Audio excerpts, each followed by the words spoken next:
Hello everyone, and welcome back to Train Simulator, where today, in case you couldn't tell, we're doing something silly. And I think that's something that the Nerd Cube once said. Anyway, as you can tell, we are, well, despite the fact that we've got New Zealand locomotives here, we're not in New Zealand, because the Midland Line route is still unplayable on my end. Anyway, so this is just a random idea I had the other night, where the New Zealand rolling stock is on 3 foot 6 inch gauge, and this Swiss route, which I should add is the Albula line, I think it's like meter gauge, or 3 foot 3 3/8 of an inch. So when you put the NZR rolling stock down, it doesn't look too silly. I think it's just a smidge narrower than the Swiss track. The Swiss track is just a smidge narrower than the New Zealand track. Hello, the EO's pantograph doesn't appear to want to raise high enough to touch the wires. Disappointing. It's, of course, the engine that we're driving is not an EO. It is JA 1274. And if you know anything about 1274, or just, well, for those who don't know, 1274 is, well, she was the last steam locomotive to be built in New Zealand. And indeed, the builder's plate there, it says 1956. And that is indeed, as far as I know, that is accurate.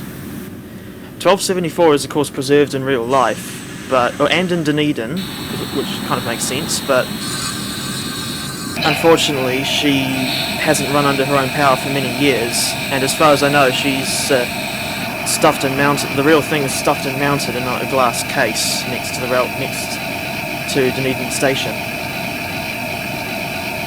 Okay, just trying to get the brakes released, which is a bit of a faff on this thing.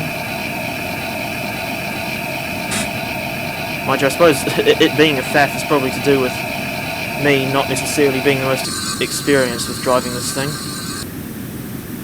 I mean, I've never driven a JA in real life, even though I did have the opportunity to drive a 1271 at Paikakariki, but I stupidly passed on that opportunity in favour of going on the footplate like J1234, and then later, well, that was after I went in the cab of DBR 1226.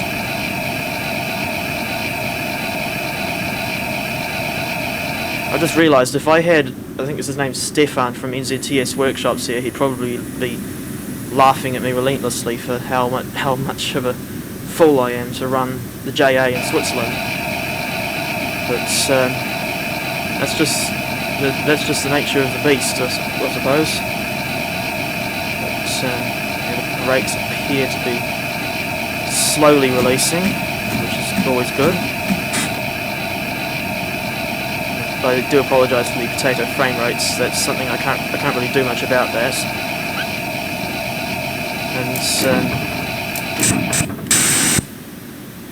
And yeah, like lowering the graphics settings doesn't really help. If anything, I think it's probably to do with limitations in this computer. Brakes and... oh, hello.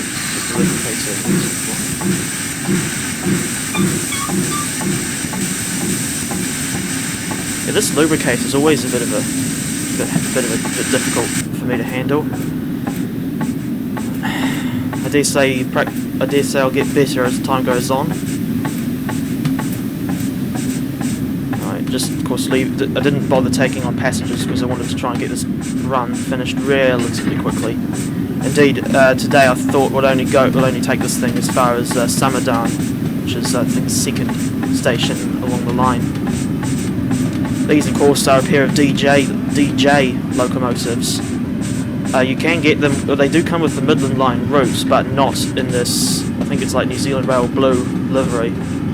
I mean, if anything, this livery that these DJs got in like the 1970s and then into the 80s, to me it always looked like the old International Orange or Fruit Salad livery, just with blue instead of very orangey red. And those two DJs, I think 3044 and 3580, they did, I think they, well, 3044 at least, did end up entering preservation, but was very sadly scrapped in about 2011. I think some of the spare parts went to help the went to help her Dunedin-based classmates.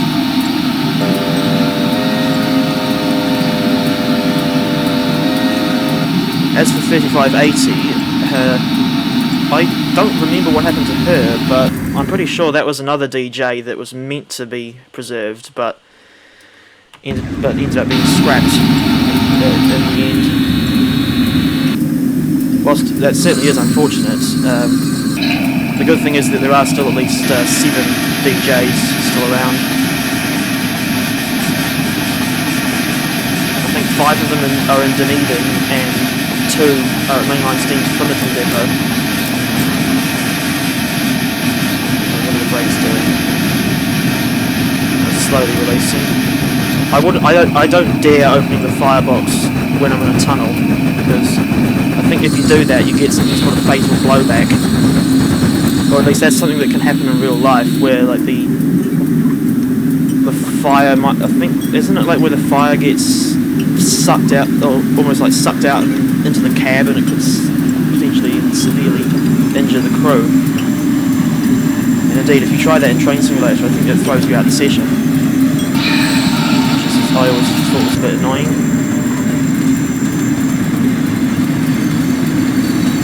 Of course, the silly thing is, I just realised it's been a very long time since I last drove on this route, and even then that would have been with one of the normal Swiss electric locomotives like we saw back at Moritz.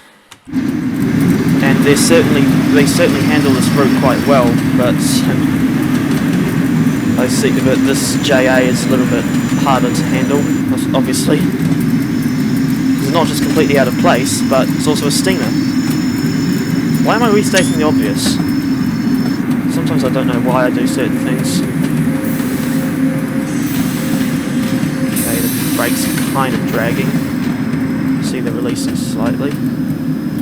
I remember from the tutorial that NZTS Workshops posted on YouTube that I think he was saying that when you're moving, you're not supposed to have the brakes in you're supposed to put the brakes in the running position, because otherwise you'll get like the brake pipe overcharge error. And that happened to me a few times while I was trying to drive the EO electric that we saw at the start. But that was mainly on the Midland line itself, but of course I've already said my piece on that and how unplayable it is, so I'll try not to sound like a broken record. Hello. What's this thing sloshing about? Is this like the gauge glass or something? I have no idea exactly, despite the fact that I have actually been on the footplate of a few JAs in real life. Although not 1274. Because I did go to Dunedin in 2007, and I do remember seeing 1274 in real life, but I don't think we ever took any photographs of that particular engine. Although there's some sort of chairlift, like the sort of thing you get at ski fields throughout Switzerland and Austria. Although I obviously haven't set it to sunny weather, snowy weather I should say. Around this very sharp curve is Celerina station. I don't think I'll stop here. Actually, I might try to stop here, depending on how quickly this thing can slow down. Looks like we've made it. Well, it looks like we will be stopping here. I just realised that when I was messing around in the scenario editor, I forgot to set these coaches so that they displayed a name or something of that nature. There we go. It's curious how the doors actually are open on this side when it's like opposite the station. But oh, that's the point. I just realised this name looks like it's I can't tell which side is which, but it looks like it's written in both French and German, which is what I would expect for Switzerland. Actually, I suppose now would be as good a time as any to take a look through these coaches.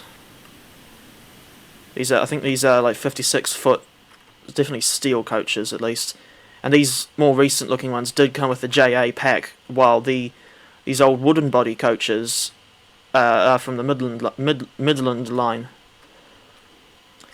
and it does look a bit dark, I will say. But oh well, that toilet sign looks pretty spot on. I don't know about the textures of the walls or anything, but it all looks very authentic. And just looking at this, like, panel. Oh, that'll just be the locomotive safety valves. Right, yeah, just looking at this penalty for improper use of the emergency lever, £10. I don't know what that would equal in today's money, but I know that New Zealand doesn't use pounds, shillings and pence anymore. Hasn't done so since about 1967. But I do remember one time I went on an excursion with 1275, I think. It was from like Mount Maunganui to Puka and return. And at one point I looked up in the coach and saw there was a sign that said a penalty for like improper use of the emergency brake or something was $2. And I still remember thinking that's a little silly, but obviously you would want to have some sort of penalty in place for the improper use of something as important as the emergency cable, or the equivalent of an emergency cable, I should add. Right, so I think that's quite enough time spent with Celerina, although I probably pronounced that wrong, as I always tend to do with these sorts of countries, when I do journeys on like European countries. So the lubrication again.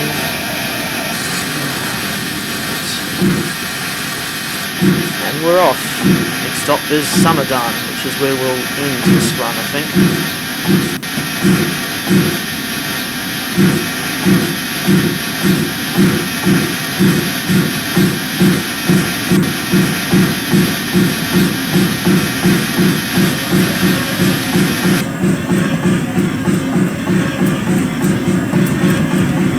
I just realised I could theoretically put the headlights on, but I think for the purposes of this run I probably won't bother.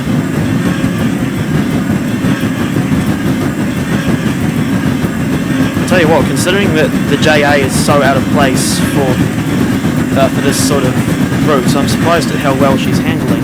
And yes, I have just realised I've overfilled the boiler, so you can, I don't know what you can do to that, but I wouldn't be surprised if people start laughing. It's a little stream of sorts. In some aspects, I think this route is kind of showing its age. Because I don't think you'd be able to get away with mountains this bare, or like distant mountains this bare in this day and age. Right. I mean, it might just be something to do. It might just be how I've got it might just be how I've got the scenery detail set up, but probably just as likely it might be a fault with the route builders. Well, not the route builders themselves, but like how they've gone about building the route, is what I mean. I always like these sorts of shots where you've got the locomotive up front and then the whole train tailing behind on a curve, and the presence of super elevation only makes it better. Only makes the shot look better, as far as I'm concerned.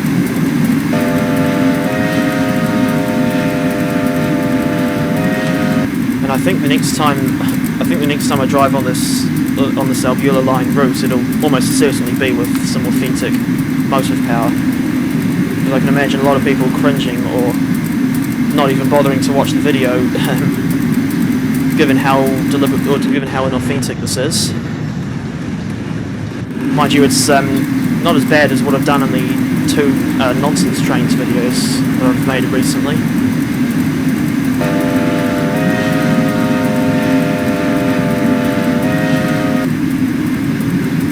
The only real criticism I've got against the JA is like that whistle sound. I think could certainly be improved, because I think it should be more of a dynamic sound. Although I suppose that's sort of already how it works. But I just think like it's not the sounds of it, like of the whistle like cutting off, just isn't particularly smooth. Yeah, just just that the smoothness of that sound is just doesn't seem to be there.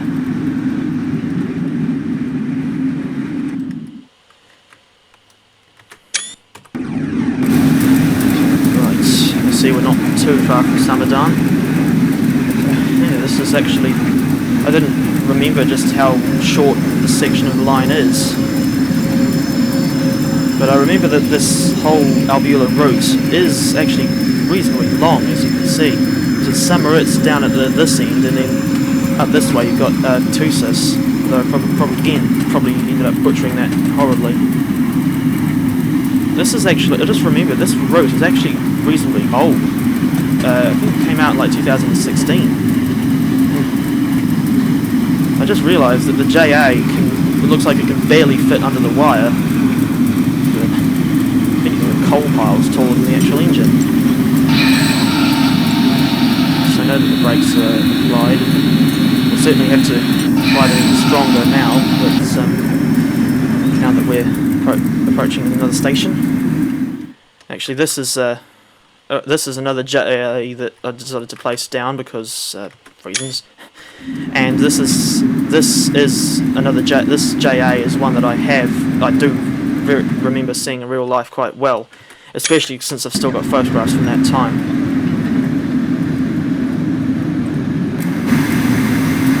And just pulling into Samedan, but slowly, to say the very least. Brake lever seems to be a bit hesitant to move.